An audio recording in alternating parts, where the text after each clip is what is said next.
Can you remember the first time a movie felt bigger than entertainment, as if it understood something about you before you did?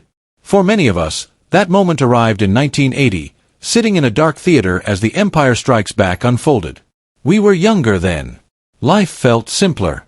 The future felt distant. And yet, something about that film stayed with us. Why does it still linger after all these years?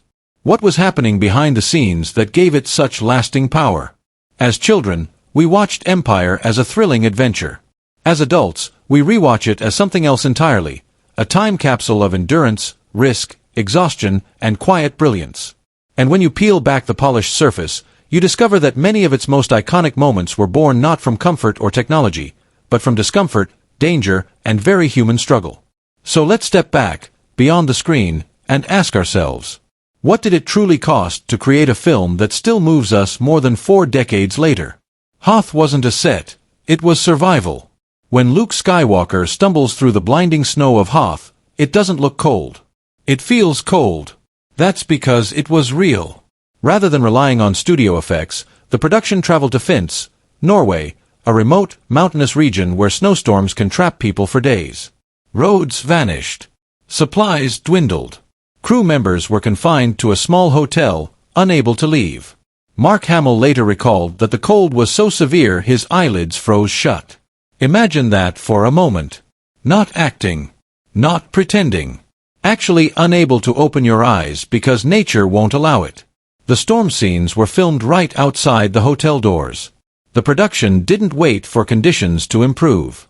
Director Irvin Kershner made a simple decision: use the storm. How often in life do our most memorable moments come not from comfort, but from adapting to chaos?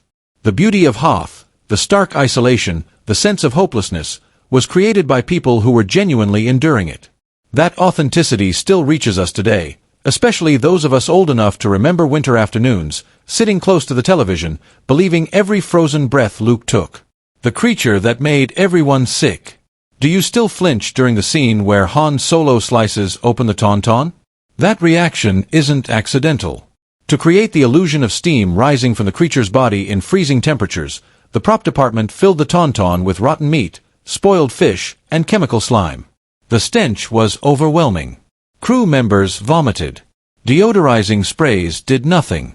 Mark Hamill had to climb inside it for a test shot. Harrison Ford turned his face away between takes. One crew member described it as worse than jet fuel. When filming wrapped, Kershner ordered the prop burned immediately. The tauntaun saved Luke on screen, but off-screen, it became one of the most revolting experiences in film history.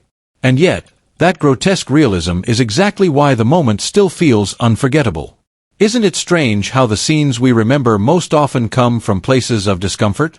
A real accident written into the story.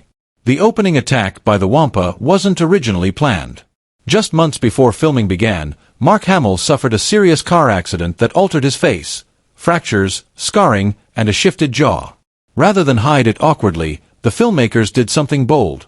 They wrote the injury into the story. The Wampa attack gave Luke a believable reason to appear different. Heavy makeup concealed the real damage while transforming a potential career-ending setback into one of the film's most striking openings. Hamill later admitted the accident nearly ended everything for him. Instead, it became part of the mythology. How many times in our own lives have unexpected setbacks rewritten our paths, sometimes for the better? The carbon freeze chamber, a studio that nearly broke them. The carbonite freezing scene is remembered for its emotion. But few realize how physically brutal it was. At Elstree Studios in England, thick smoke effects combined with intense heat turned the soundstage into a suffocating furnace. Crew members fainted. Oxygen levels dropped. Actors struggled to breathe. Carrie Fisher later described the sensation as slowly drowning. Harrison Ford had to suppress coughing while delivering lines. The iconic exchange, "I love you. I know," was filmed when everyone was utterly exhausted. That exhaustion wasn't acting. When you watch that scene now, can you feel the weight behind it? The shallow breaths. The finality. Sometimes the most powerful performances happen when there's nothing left to fake.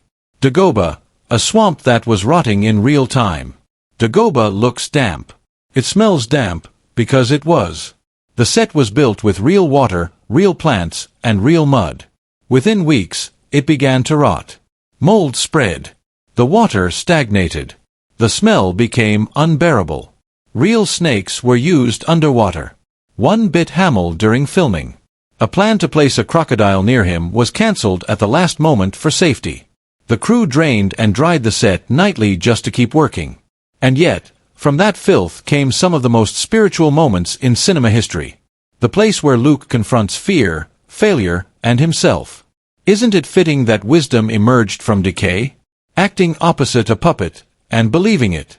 Mark Hamill wasn't acting opposite another performer during the Dagobah scenes. He was acting opposite a rubber puppet. Frank Oz operated Yoda from beneath the floor, unseen. There were no facial expressions to react to. No eyes to meet. Hamill had to believe completely that this small figure was a 900-year-old Jedi Master. He later said if he didn't believe it, the audience never would. Oz whispered lines from below the set, guiding the rhythm, the pauses, the authority. And somehow, through imagination and discipline, that puppet became one of the most beloved characters in film history. Would that scene work today, surrounded by digital perfection? Or did its magic depend on human belief? The dark side of pressure, Carrie Fisher's reality. Behind Princess Leia's strength was a young woman under enormous pressure. Long shoots. Endless retakes. Physical exhaustion. In the early 1980s, cocaine was widespread in Hollywood, not spoken about openly, but present. Crew members later recalled Fisher's sudden shifts in energy. Moments of laughter followed by silence. Disappearances into dressing rooms. Everyone suspected. No one spoke. This doesn't diminish her legacy, it humanizes it. When we rewatch Leia now, do we see just a character, or a person surviving immense strain in an unforgiving industry? Exhaustion at 3 a.m., and a cry that wasn't acting. Luke's anguished scream as Han is frozen in carbonite wasn't planned. The final Cloud City scene stretched into the early morning hours. No music. No energy left. Just fatigue. When Hamill cried out, "No," it came from genuine emotional and physical depletion. Kirshner recognized it instantly. No reshoot. No refinement. Sometimes truth appears when we're too tired to perform. "I know." A line that was never written. Originally, Han Solo was supposed to reply, "I love you too." Harrison Ford refused. He felt it wasn't honest for the character. At the last moment, he changed the line to, "I know." Carrie Fisher delivered her line. Ford responded. Silence followed. Then applause. That single improvisation became one of cinema's most iconic moments, not because it was polished, but because it was sincere. How often do the words that matter most come unplanned? Hand-drawn light in a digital world that didn't exist. Every lightsaber glow in Empire was drawn by hand, frame by frame. Artists used colored pencils on high-contrast film. Tens of thousands of drawings. No computers. No undo button.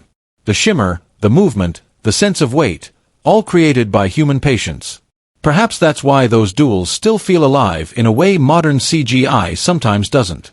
Do we feel craftsmanship differently when we know it cost time instead of software? Fires, illness, and a crew that nearly fell apart. A propane leak ignited Boba Fett's suit, injuring actor Jeremy Bulloch. Nearby stages caught fire.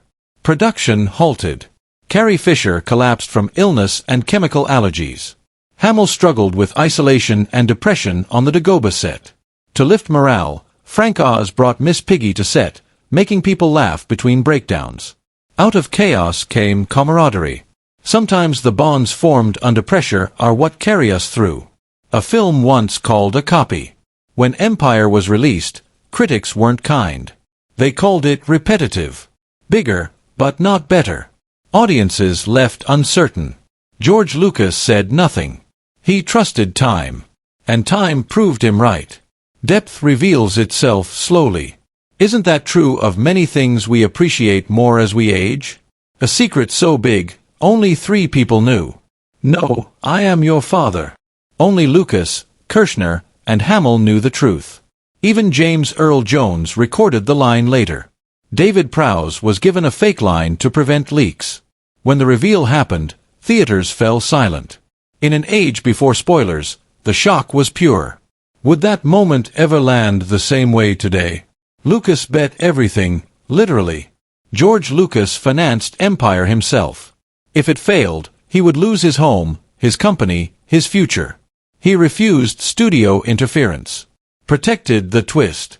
Protected the darkness. That risk gave us the film we still talk about today.